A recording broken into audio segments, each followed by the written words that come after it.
So my name's Colin. I work for the Federal Reserve Bank of New York, and I have to give a legal disclaimer so that these views are mine and not necessarily of the Federal Reserve Bank of New York. So just want to get that over with. So I'm going to start with a bit of a civics lesson. So hopefully this is a review for most of the people. So I work within the Federal Reserve System, and it was set up 100 years ago. So it's slightly complicated, right? If you remember, we had a couple of attempts at creating a central bank of the United States. And after several years, this is what we have, right? So we have 12 independent banks around the US. And basically, they're independent. So if you think of any of the companies that you work with today, right, they all roll up into a single legal entity. That's not the case within the Federal Reserve System. So there's actually 12 independent legal entities that actually have no reporting relationship.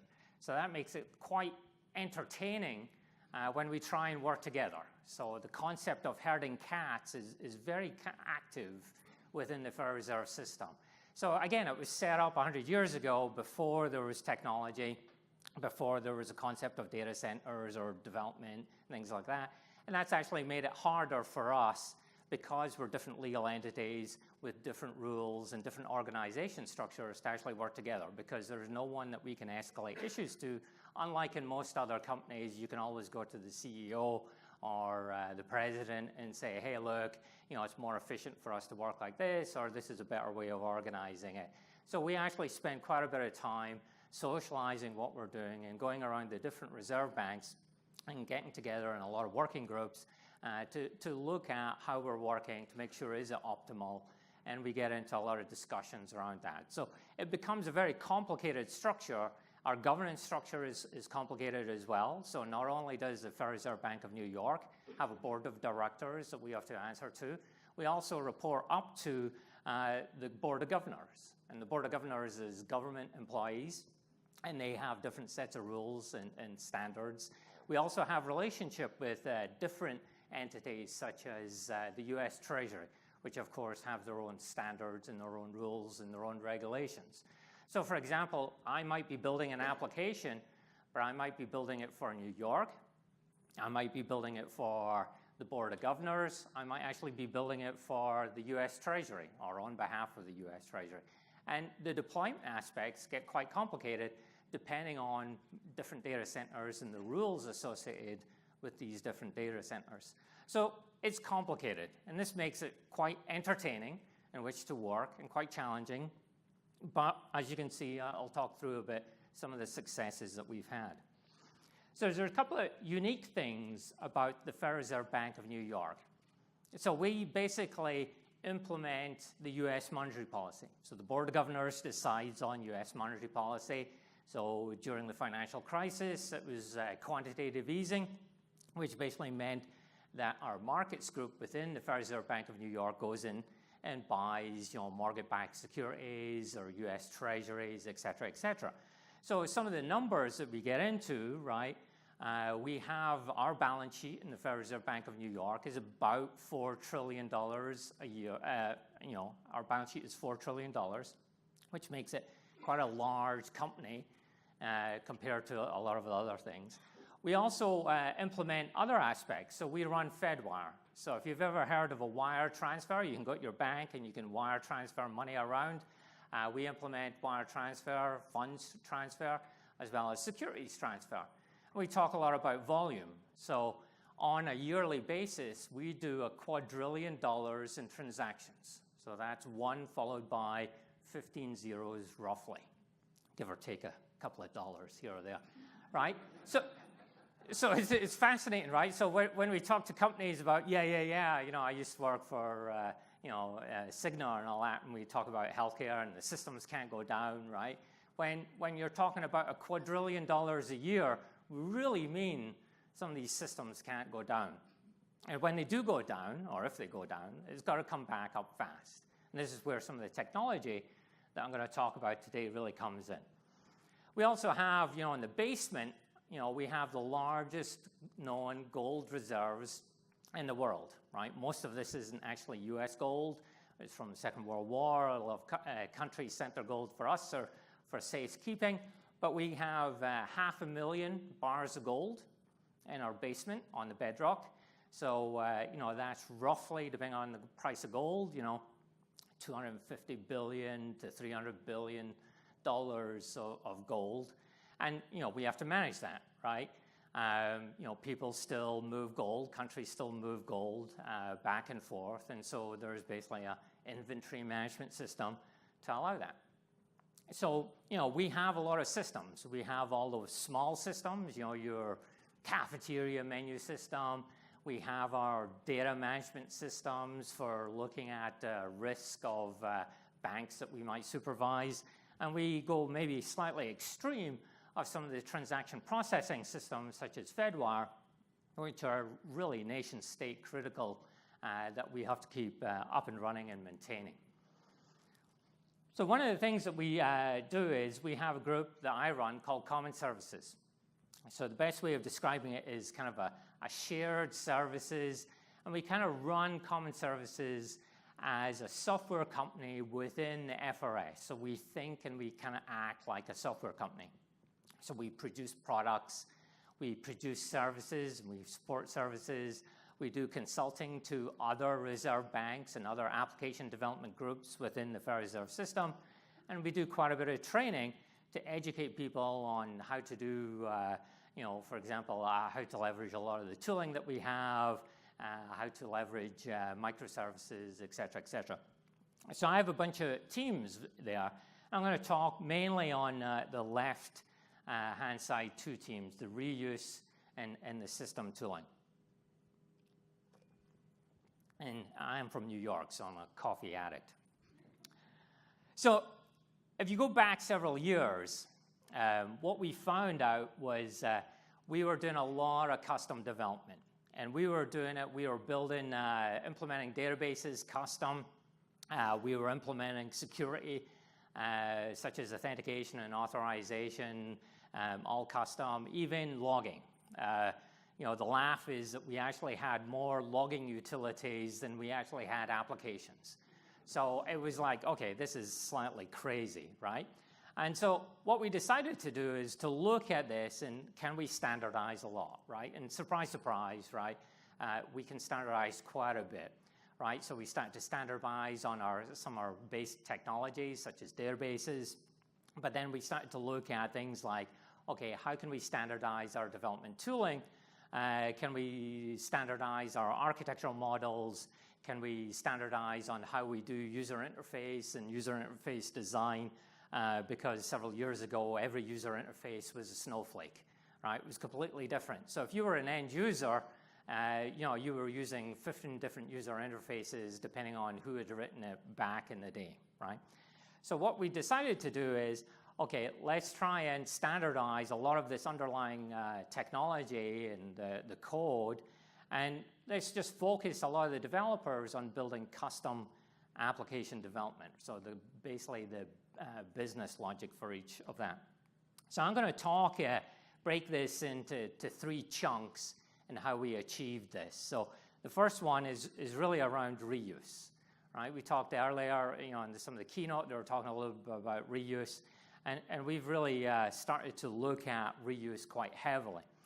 So one aspect of looking at this is what a typical application might look at, right? So we use open source heavily. So we use, if you're Java, you might be using something like Spring. For JavaScript, you might be looking like Angular or Bootstrap, right? So we use a lot of open source. And actually, the Sonatype, the folks that kind of run Maven Central, they did analysis, and basically they see roughly, 75 to 80 or more of an application is made up of a lot of open source libraries. And we're no different than that. So if you look at our typical large application that we might have written several years ago, it might be 500,000 lines of code, right? What we see is, it's easily got 2 million lines of open source code behind it, such as, Spring, for example. So this is the foundation, and we see that the open source solves very broad problems. And basically, we like to leverage it. The thing that we've actually implemented in the orange is basically enterprise common components. You can think of them as libraries, or as we slowly tip towards microservices.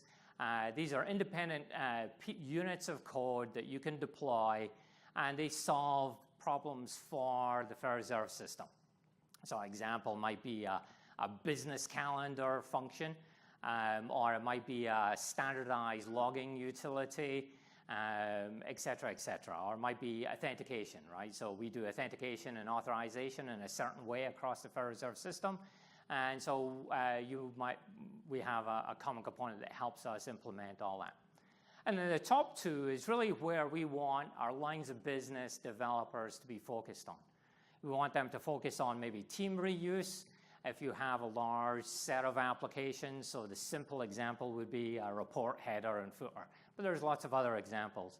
And then ultimately, what we're all here for is developing kind of the business logic, right? So that might be Fedwire, that might be a trading application, et cetera.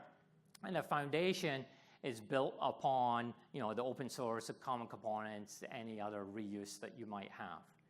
What we found, though, is as we start to look through this, we can start to see this as a supply chain. And we're really starting to look at our software no different than, say, Ford looks at all their suppliers that make up a truck, right? So they might get their tires from Firestone, they might get their airbags from, I think, Takati, they might get their dashboard from somewhere else. So what we've started to look at is, the suppliers of these underlying components, what are they like? No different than, Ford looks at their suppliers to actually understand what their suppliers are doing, the quality control of their suppliers. Because what we found is not all the parts that are open source are created equal. So again, from Maven Central, what they found out is that they looked at, I think it was over 120,000 Java libraries. They found a couple of interesting facts that basically the mean time to repair on average was over 200 days. So that basically means that if there is any known bug or known vulnerability in some of these open source libraries, it takes 200 days on average to go and get a patch for it. And that's quite an extensive amount of time, especially for the Federal Reserve, right? We're basically, the best way of describing us is careful and prudent. So again, if you remember, 1 followed by 15 zeros forces us to be careful and prudent. So we are very careful about, the open source libraries that we look. And again, if you do some surveys like Sonatype did with Maven Central, they found that you can really break that up to probably 3 chunks. There's a small set of suppliers that are very good at maintaining and building open source code. And then there's some that are okay. But then there's a vast majority of open source code is not really maintained at the level that we would expect for applications that need to leverage that are really truly mission critical. So we worry about that. So we very much look at things like software supply chain management. The other concern that we have is looking at open source licenses and OSS compliance. So, for example, there's different types of licenses whenever you download open source, and that drives you certain types of usage. Some open source are very easy. You can pretty much do whatever you want. You can maintain them, you can rewrite them, you can modify them, you can bundle them into applications, and you can release these applications internally, externally, do whatever you want. Other open source software are a lot more restrictive. So if you were to release that software as part of an application outside of your legal entity, you would have to potentially share the whole of your application, right? So it runs the gamut. And if you remember back to the civics lesson, right, I was talking about, if I was to share an application with that type of license to, say, the Federal Reserve Bank of San Francisco, well, that's a different legal entity. There's no legal reporting relationship between the two banks. So that basically is pretty much saying, okay, do I have to release this externally? Do I have to release all of the application code around that? So that's some of the things that we're very worried about and very concerned about, is what open source are we using? Is it actually backed? Is it maintained? Is it actually using a license that we feel comfortable using that license? And then can we distribute it, the overall application, to wherever that application needs to be distributed, right? Whether it's to other legal entities, whether it might be other banks that we might be supervising, et cetera, et cetera. So these are some of the things that we worry about quite a bit as we build our applications. So we actually find, though, there's a lot of benefits of reuse. So if you take off the open source code and you just look at the libraries and the microservices that we build, what we're finding is roughly half of any new application is built upon these reusable libraries. And so we're actually finding tremendous kind of reuse, because it's very easy for a developer to actually focus on the business logic, and not so much about, okay, how am I going to do my authentication, or how am I going to handle my clickjacking or JSON hijacking. So it increases the resiliency of these applications, because we can have a team kind of dedicated on these common components and microservices, and basically we can invest in them, and we can make sure that they're rock solid, and we can actually have much larger focus on it than an application that might be focused more on getting the business logic out the door, and not necessarily have the same security focus on clickjacking, et cetera, et cetera. The other thing that it helps is moving our resources around. So we have, across the Federal system, probably just under 2,000 developers. And what we used to do is every team used to keep its own developers. Now what we're able to do is to give our developers around the system a much better opportunity to work on some more interesting applications. And it also helps with our load balancing across the whole of the Federal Reserve system, because we can quite easily move developers, because they're on a standard tool stack, they're using a standard architecture, as well as they're using a lot of these common components.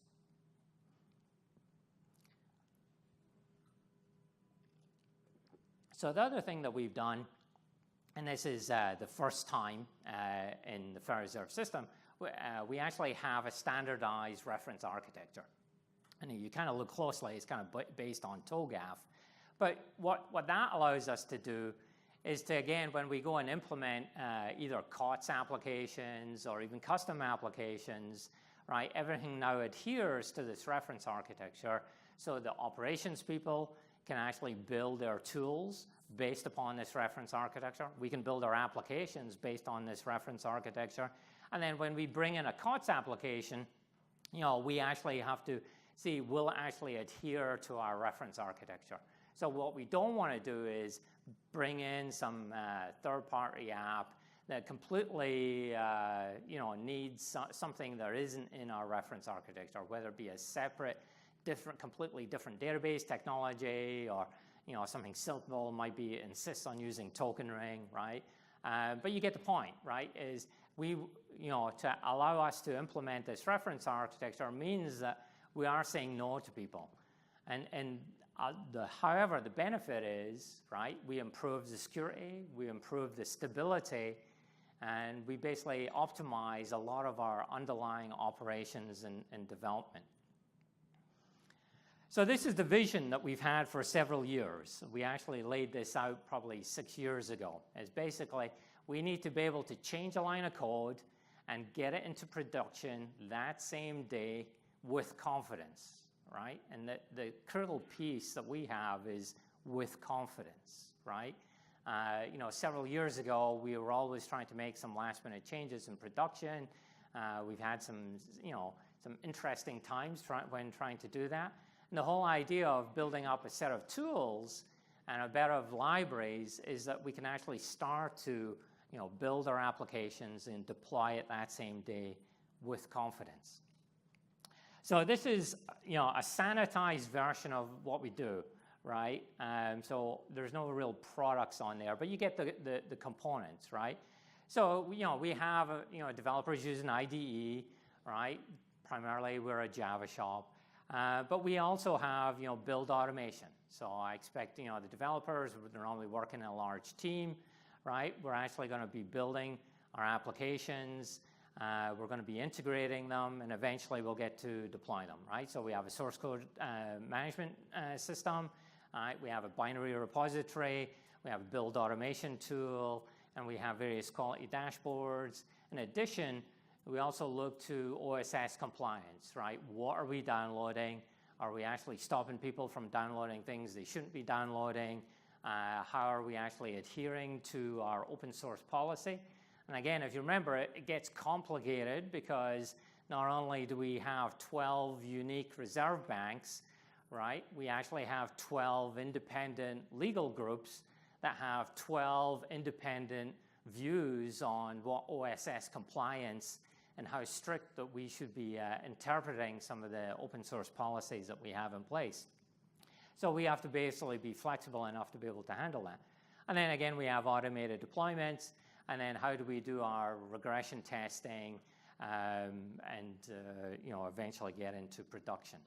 So the big way of really looking at is, we focus on quality and metrics. So what are our developers doing?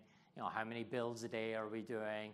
How many times does, we break the build? So does Fred break the build every day? Well, there's an opportunity to educate Fred. And we actually have, you walk off our elevator, we actually have a nice display that talks about, the number of builds that we did. It doesn't quite flash that Fred broke the build last night, but, we'll get there. So we do look at compliance, the other things, right? Again, we are a very heavy compliance organization, as you might imagine. There's lots of standards that we actually have to adhere to. So, there's a Federal Reserve Information Security Standard that we have to apply to, FRIS, right? There's another standard called SAFER, Security Assurance for the Federal Reserve. These are all standards and policies and processes. In New York, we have the Secure Development Environment Policy. And basically, this sets of tooling helps us, with our continuous integration and continuous deployment with adherence to a lot of these standards that we have. So the next piece that I have is, as we start to get to DevOps, right? So, we can do builds, right? We can do continuous builds. Developer can check in code, right? We can do continuous integration. We can then do continuous testing. So once we deploy it to dev, we can run our tests. We can then deploy it to our QA environment. We can run some more tests. And depending on the application, right, we might actually deploy that to production shortly thereafter, right? But what we're looking at is, how do we actually optimize this pipeline, right? So it's all about how do we get the business logic, into production as quickly as possible with confidence, right? So this is really where we've been focused on. And, all of the things that I've talked about before is all about, how are we handling our open source software? Not much point us trying to leverage some really cool new library if we suddenly find out that there's going to be lots of vulnerabilities, the code quality isn't that great, and we have to stop working on the next release or the current release to go and fix up and download and test this new library. So this is one of the aspects that we'll look at is how critical it is for us to leverage that open source library, or is there another library that's maybe been out there slightly longer that has maybe a better open source license that we can use, but it has a history of being a lot more stable that we can maybe leverage. The other aspect that we look at is there underlying support for some of these libraries, right? Some of the big ones, let's pick on Spring, right? There's a vendor underlying there that will actually give you support. But for some of the other libraries, still really cool to use them. They're still very stable, but they're not be the underlying support. So that becomes a risk benefit. Is it going to disrupt, this pipeline of me getting my business logic across my applications into production. The other thing that we have to look at is, we're not just writing everything custom, right? We leverage a lot of third-party COTS applications, right? Our HR system is a purchased app, right? Our finance system is a purchased app, right? We have content management systems, et cetera, et cetera, et cetera. So it's not just about building a Java application and getting it to production. It's looking at, okay, this application might be integrating into our HR system to get our staff information to then populate a report in this package. And so how do you bundle all that up and move everything along in this pipeline effectively? And this is where some of the decisions that really come into play of, hey, look, this package, is very stable, doesn't have all the features, but it will actually integrate very easily into our pipeline. And so, let's go with that. And again, that drives back information into our reference architecture that we slowly evolve based upon things that we have, such as our open source compliance, our ability to get our production code, our business logic code, into production as fast as possible, again, with confidence. So another thing that we do, and we're very keen on this, is training. What we found is once, we have, again, it's, a few hundred developers in New York. There's over 2,000, just under 2,000 developers across the system. What we find is, if you send somebody to, say, Spring training or to Angular training, they come back and they're going to start doing things slightly different in different groups. And that starts to deviate away from the reference architecture. It starts to deviate away from coherence across all of the applications. So what we've actually done is we've actually created what we call Common Services University. And so what we do is, we do, a week-long class to basically teach and re-educate developers. This is how we want you to build applications within the FireReserve system, right? We want you to use these libraries. Here are the microservices that you can use. Here are the sets of tooling. This is actually how you do builds, all the way down to, for example, this is how we actually would configure Maven for you, right? So we actually have this week-long training. There's also a focus on security, right? Again, I'll go back to the one with 15 zeros for Fedwire on an annual basis, right? So we're very focused on security. How do we do authentication? How do we do authorization? How do we handle the web security, things such as clickjacking, JSON hijacking, cross-site scripting, all of that. We want people to be consistent about that, because then when our information security people review our applications, right, maybe do a pen test, right, if we've solved it one way and we've solved it, right, there's not much point somebody else spending time trying to solve it, because chances are if you give a developer time to go and solve a problem a different way, first time he's going to get some of this wrong, right, which is going to lead to a vulnerability, which is going to lead to an issue, which again is going to lead to a delay in this pipeline that we talk about, right? Again, it's all about getting the business logic code into production, right? So again, the training is a huge aspect for us. So not only do we have this kind of week-long kind of set of classes, we do a continuing education where we do deep dives into a variety of different subjects. So the 1 week it might be on the tooling and the latest aspects that we've done in our tooling. Next one, it might be the latest new microservice that we have implemented, or the latest new library, et cetera, et cetera. So we do this on an annual basis. And by this way, we get a lot more consistency in our applications. And when you get into consistency, again, I get back into the DevOps aspect of this, right? If everything is standardized, it's much easier for us to build applications that are all in a standard format. It's much easier for us to deploy applications if they're all in a standard format. And remember, we deploy applications not to one type of data center, right? We have different rules depending on the data center. So one day we might be deploying an application within the Federal Reserve System, and the data center is there. The next day or the next minute, it might be to the Board of Governors, and they have a whole different deployment sets of standards and tools. Or maybe the US Treasury, right? Where they have, yet again, a whole different set of data centers, different set of tools and integration patterns that we have to follow. So training for us is absolutely critical to get everybody in cohesive, and it drives back to this pipeline, being able to get more stuff through the pipeline as quickly as possible.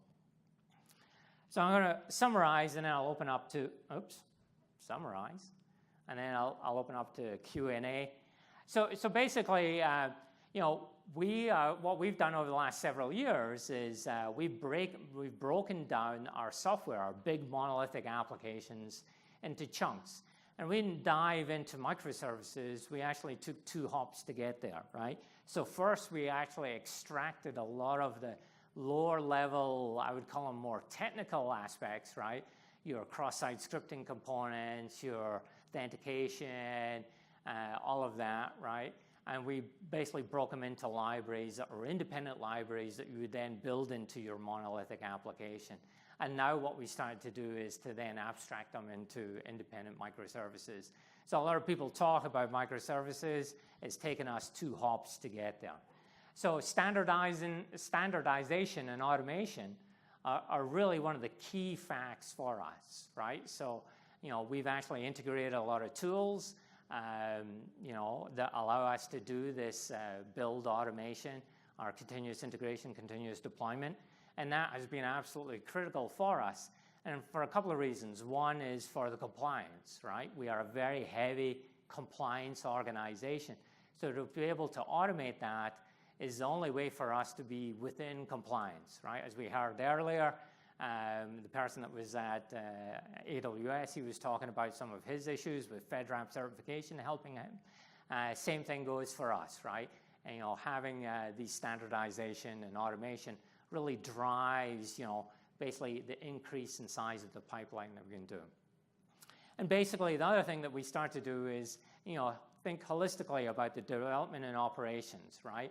So because we're not just building these applications, right? We actually do a lot of integration with third-party systems, right? HR systems, finance systems, you name it. We seem to have bought the package. And so, you know, we have a lot of that history.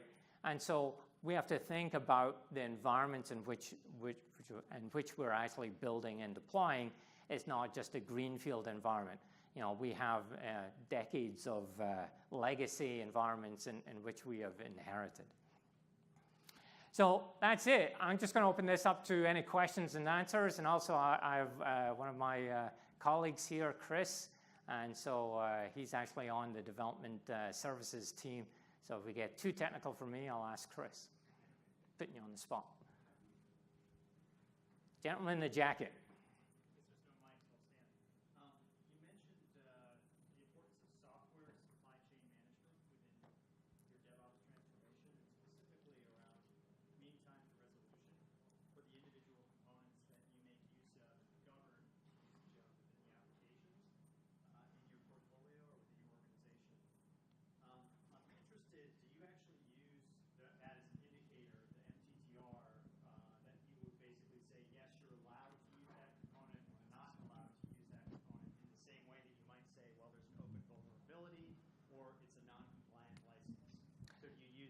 That factor. So for the people, basically I'll try and summarize into what factors you use and how you determine whether you're going to use an open source library. So we've actually just started to look at the mean time to resolution. It's one of the new things that we have found out, you know, from the Maven Central folks.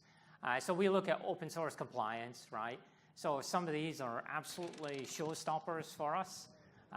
So some of the licenses, and I guess your mileage might vary, but there are certainly licenses that we feel are so restrictive that we really shouldn't be using it in just about any case. What we do with our open source policy is we actually figure out your use case of the application, and then what is the open source license that you're using, and does that give you an okay to go use it? So something that might be internal, we have a bit more leeway than something that we are going to be doing public. The only gotcha there is, if I release an application I'll pick up that does bank supervision, right? That's one of our mandates, is to supervise the banks. Well, we supervise banks in New York, but all of the other reserve banks supervise their individual banks in their local districts. So that might mean San Francisco might want to use our application. And so that puts a bit of a brake on some of that open source policy that might be okay for New York, but then if I was to give it to another reserve bank, because again, if you go back to the Civics lesson, we're 12 independent legal entities. So we look at open source policy, and there are some things, the license where it's complete showstopper. The other thing that we look at is the known vulnerabilities. We like to have leverage libraries that have some commercial backing.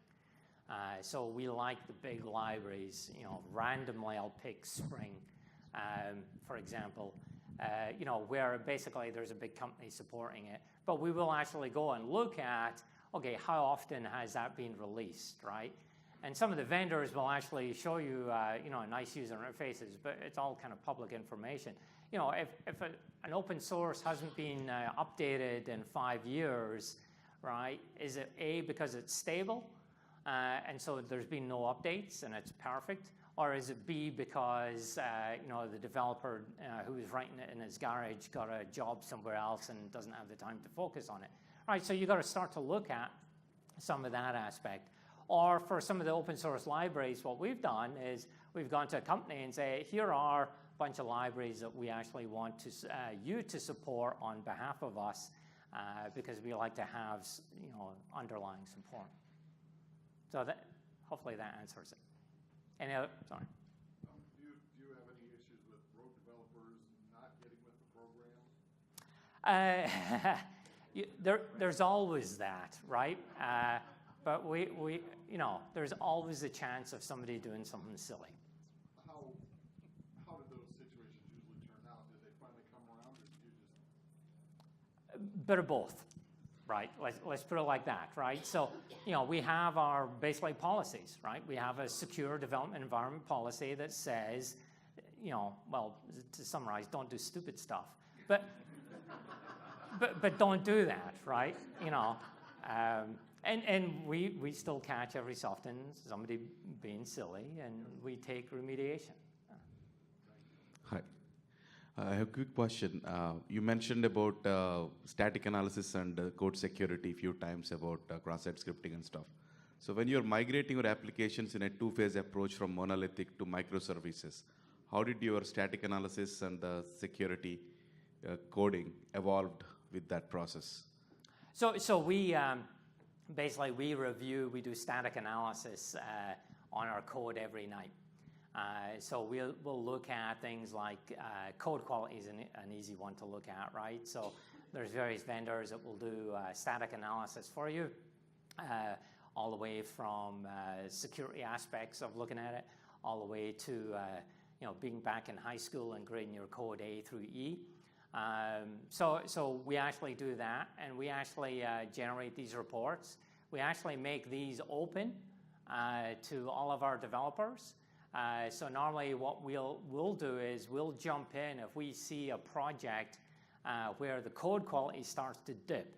And it seems to, I would say, on average, start to dip the closer it gets to a deadline. Go figure, right? And then that's where we step in. That's where we tell the manager, who seems to have forgotten to look at the tool, and all of a sudden we'll see a spike back up right before it goes to release. What we haven't done is, which we're probably going to start to look at, is do we actually either break the build or stop the deployment when a code quality gets below a certain threshold? And that's one of the things that we'd be looking at in some point in the future, is to say, okay, you just can't go to production if your code quality is a D-, right? So, there is some inherited issues with that because, we have lots of legacy applications that are going, and if you look at the code quality there, right, it's certainly not the best. So, but that's some of the things that we're looking at in the future. So Colin, in the back. Question for you. What's been your biggest regulatory challenge in this journey? Sorry, say that again. The biggest regulatory challenge in your whole journey? Probably a lot of the policies that we have around security, right? So we're very careful and prudent. So the security assurance that we have to actually say this application can go to production is probably our number one headache, is making sure that our application and trying to demonstrate to different groups that this application is secure. So that's probably the continuing biggest challenge, is our security threat to our environment. Again, we are the FireZero system, so it's not just your Fred in his garage trying to hack into the FireZero system. It's we have to defend against nation-state attacks. And I think we're out of time, so I'll take one more question, and then Chris and I will be hanging around after. Sorry, the guy in the blue. Okay. Use the microphone. No. Sir, thank you. Sorry. Are your development QA and development staff, DevOps staff co-located? And if not, what kind of challenges did you see? Oh, that's a great question, because they were development staff in New York is all co-located, but we've actually been rolling this out across the FireZero system. So if you look at, obviously there's spread across the US, there's multiple development teams. What we've actually started to do is expand this single team that we have in New York, and we've actually, we're doing a pilot to create a virtual team, right, of resources from around the FireZero system. And so the challenge there is legal, right? So, for example, if you're in San Francisco, you work for the FireZero Bank of Cisco, and you have a different employment agreement than me, and you don't report to me, and nowhere up in the food chain do you ever report to me. So how do I fire you? No. But if you have a performance problem, right, what do we do, right? So that's a bit too flippant. So, there's these legal issues and HR issues, right? So if you develop code and you're in the FireZero Bank of San Francisco, right, how do you assign that code to me, right? Do you want to assign it, right, that code to me? Because then I can share it across the rest of the FireZero system. So we have, things like an open source type license, so we can actually legally share code within the FireZero system. And then there's various HR issues, right? So in New York, we allow people to telecommute, right, i.e. work from home, while some reserve bank might not allow telecommute. So you might basically sue. And I don't want to travel to, say, wherever, just because I've been named in a lawsuit around telecommute, right? So there's lots of HR issues, there's lots of legal issues, primarily because, it goes back to the slide, it's complicated because we were set up 100 years ago. So there's a lot of that. There's also the classic, not invented here, right? It's done by New York. No, it's New Yorkers. I love saying that because, obviously I'm not from New York. I don't live in New York, and this is my first job in New York, and I'm tagged as a New Yorker. But anyway, so there's lots of these. But I think this is where the culture comes in, the training and the socialization, and basically driving home that culture is absolutely critical. And again, you've seen this as a theme earlier today, that the culture and having that culture is critical for success. And I think we're way out of time, so if you have any other questions, they'll be hanging around outside. Okay, thank you.